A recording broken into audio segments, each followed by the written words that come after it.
The craziest race that I have ever been to was the 2015 Windows 10 400 at Pocono Raceway. Oh man, this race was chaotic. I mean, it was Jeff Gordon's final Pocono race, one of the tracks he's been so successful at here. You can see all the 24s. We did this at 11:24 just to time it out perfectly. There's his car, but there was a bunch of tributes to him, obviously, because he's got, 6 wins there. He's won there a lot, as I said. So it was a pretty cool race to be at for him. He ended up finishing third on the craziest finish. I mean, I remember this race so vividly. It was by far, or not by far, but it was definitely the best. Like, it's definitively the best race I've been to. Here's another tribute to Gordon. But just remembering it, I remember it was a beautiful day, sunny, blue skies, few clouds, which was nice. But it was a pretty interesting race.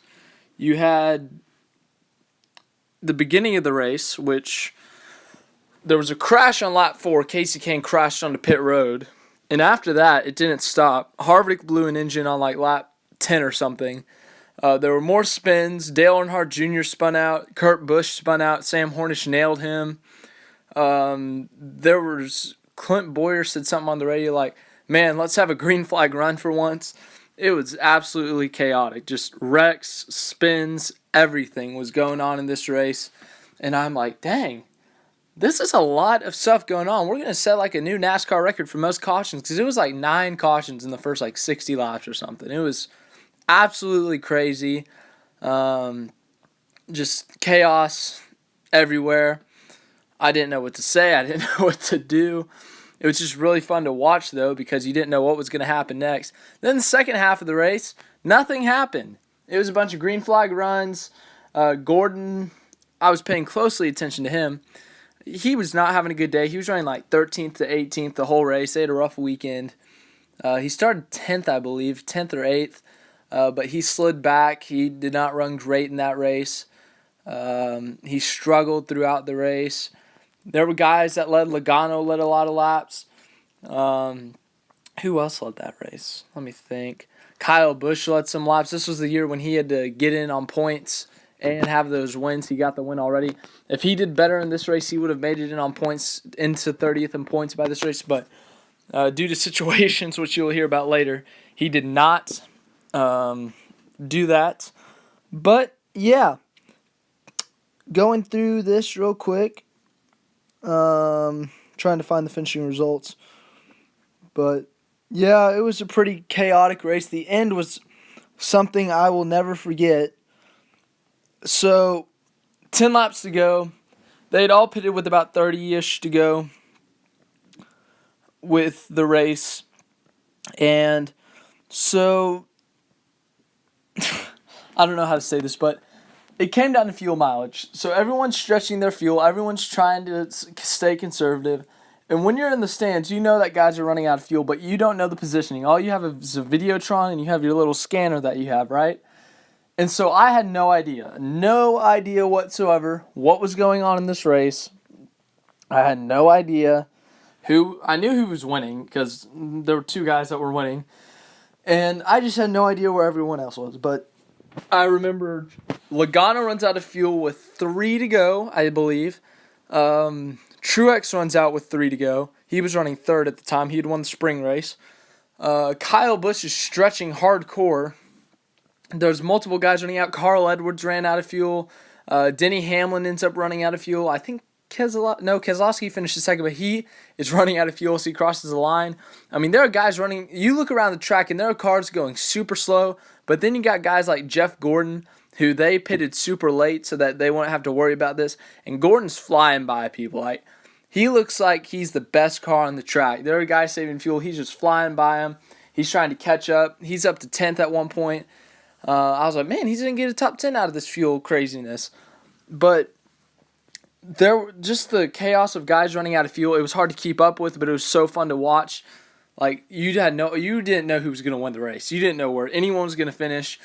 Johnson had to pit at one point, I remember, but you're just looking around the track. There's guys running out of fuel, guys slowing down. Just when they were going by, because we were kind of close to turn 1, but you could hear them shutting off their engine. Like you didn't hear anything when some cars went by. And the most memorable one was Kyle Busch. Kyle Busch was basically by himself, and white flag. He took the white flag, and there was no sound. He was coasting. Like, he had turned the engine off. He was done. He was like, I don't have any fuel. And then we heard in the report in our ears, we're like, he's out of fuel. He's out of fuel. He's out of fuel. The 18's out of fuel. He's shaking the car. He's out of fuel. And I was like, crap, who's in second place? I look up. I see the 20. I was like, oh, Matt Kenseth. Is he going to run out of fuel? And so the 20 is charging. You see the 20, and it's like, crap, what if he runs out of fuel? You look at the board, it's the 2.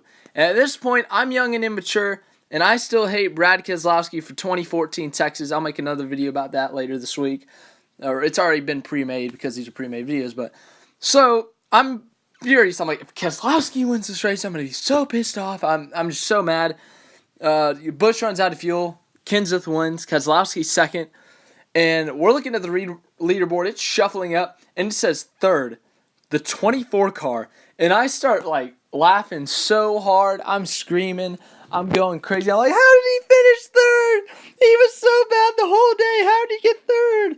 And, you know, all the Gordon fans were freaking out that he got third. It was a great day for him. There's a good little picture I'll throw in here. But, yeah, that's basically the race. Kyle Busch ran out on the front stretch. But, yeah, there were guys that ran out of fuel as they crossed the line. They had to turn around once they got to the front entrance or the front exit of pit road. So they had to turn it around right there because they couldn't make the lap on the 2.5-mile track. And then Kyle Busch ran out in the middle of Matt Kenseth's burnout, or he didn't reach the start-finish, or he barely reached the start-finish line. So I got a picture of that, and it's kind of funny because everyone was yelling at Kyle. But, yeah, seeing cars run out of fuel all over the place was the craziest race I've been to, and it's the favorite race I've been to. So, yeah, here's a video that I took at the beginning of the race, and then here is the live broadcast of those last 4 to 5 laps when everyone was running out of fuel.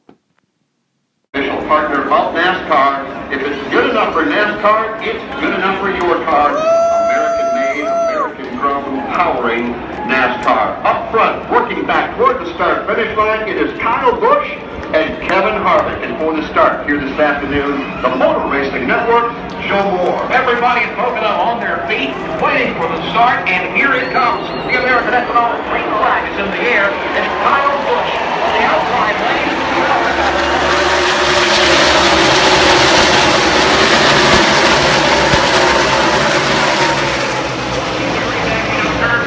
Harvick buying those, but around the outside, here comes Kyle Busch. The quick beat of that Toyota sweeps around the high groove. Kyle Busch to the lead as they race to the long front stretch. Kyle Busch goes to the point. Harvick in second. Side by side for third now with Joey Logano to the inside of Austin Dillon with Kurt Busch rounding out the top 5. They set up for the 8 degrees of banking in the tunnel turn. Logano slides through. Austin Dillon sliding back into line in the 4 spot. Kurt Busch thinking about making it 3 wide into turn 3 for the first time. Here's Dillon taking a look back to the inside of Joey Logano. Now it's into that third spot. Well, that's a good race coming off turn number 3. You've got Joey Logano, then you've got Austin Dillon, you've got Kurt Busch right there. Fuel savings 1, fuel savings 2, fuel savings 3, and there are different settings they could go to, whether it's short shifting at a different RPM rates or quitting shifting at all. But like Jeff said, as the 22 does that, the 18 catches them. It's basically a 175-mile-an-hour game of cat and mouse. So normally the race is who can go the fastest and win. This race is who can go the slowest and win. I mean, it's such a reversal. Oh, 22 might be out of fuel. Potentially out of fuel. You see him shaking as he goes down Long Pond straightaway. He's run out of fuel. What does the 18 do now? Get to the top. You know what he does? He goes, man, I wish I was saving gas this whole time. He still has to make 2.5 more laps. They're on the same strategy. Can the 18 make it? So Joey Logano runs out of fuel going down Long Pond straightaway. Is he going to make it all the way around to get to his pit stop? Listen, we talked about this. The math of whether you can make it or not is pretty simple, but there's a lot of question marks on whether the car is full of fuel or not. A lot of things go into this. This isn't a miscalculation. This is a calculated gamble by a team that already has a win. And we see every week when it comes time to throw the checkered flag and get the win, all of a sudden the cars go faster. So if the cars are going faster, the drivers are pushing harder, guess what? They're burning more fuel. How do you calculate that? If Absolutely everything you can. 7 seconds. 7 seconds. Give it all back. 5.7 seconds was the gap. He said, give it all back. He doesn't want him going any faster. By the way, 2 laps of racing to go for Kyle Busch if he can make it. But he does have a 5-second cushion on Martin Truex Jr. And Cole Purge telling Martin Truex Jr., you have 10 seconds back. 10 seconds back to Matt Kenseth. The 22 runs out of gas, and here you see more on pit road. The 3 of Austin Dillon, the 19's on pit road. There's a lot of guys short on fuel. We're here in the 78 of Martin Truex Jr. has run out of gas. He also slow on the track. Now, will the 18 be able to hang on? Or has someone played that fuel conservation mode better? 1 lap to go. The white flag in the air for the 18's out. And he's very slow. He's trying to make it all the way around. He might be slowing way down just to let the guy behind him catch up because it's Matt Kenseth who was 16 seconds behind him. He has 15 seconds. He can push the clutch in, coast when he can. But Jeff, I don't see it accelerating off the corner. I think he's completely out of fuel. He's out. He's shaking it, trying to get gas. The guy behind him, Matt Kenseth, could steal it. Stay on the track. Stay on the track. 16 seconds. Yeah, stay on the track. You can't use the access road. You have to stay on the racetrack. If you use the access road, you shortcut the corner. But here comes Matt Kenseth, the yellow car coming up behind him. Matt Kenseth could steal this one away, or he's got Brad Keselowski behind him that could take it as well if Matt Kenseth can't hang on. Kenseth takes the lead away. Kyle Busch will not make it back to the start-finish line. He will not make it. Matt Kenseth has a win already this year, has won twice at Pocono. Can he add to those numbers? Will he have enough fuel? Good job, buddy. Matt Kenseth is going to win at Pocono. Yeah, that is great. The question now is how bad will the damage be for Kyle Busch? That's the question. Awesome job, guys. Oh, and he went to the access road, so he's almost submitting to say, I'm going to be the last car on the lead lap. And with that, there were 22 cars on the lead lap, of which he is one. How about the finish for Jeff Gordon? Brad Keselowski comes home second. Jeff Gordon in his final Pocono race is third. Dale Earnhardt Jr., Greg Biffle gets a top 5 finish at Pocono. And there you see the 18 still creeping around the track, trying to get back to the start-finish line.